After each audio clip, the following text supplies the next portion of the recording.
疫情期间，每次只要有一点点伤风、咳嗽、喉咙痛，就会担心自己是不是中招了。可是呢，因为工作的关系再加上现在孩子又必须回去学校上课了，总不可能每天待在家的吧？所以说，提升自身的免疫力是非常重要的。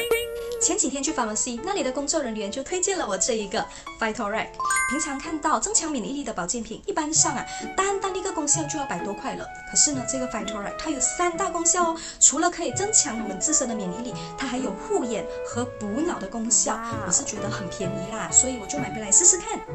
它的包装非常的方便，撕开来倒在杯子，再泡水喝就 OK 啦。我现在每一天都会喝一杯，也会让我的孩子在上学前先喝一杯。它的味道酸酸甜甜的，小朋友都很喜欢。服用了 Phytorec 7天左右，现在我可以感觉到人没有这么容易生病。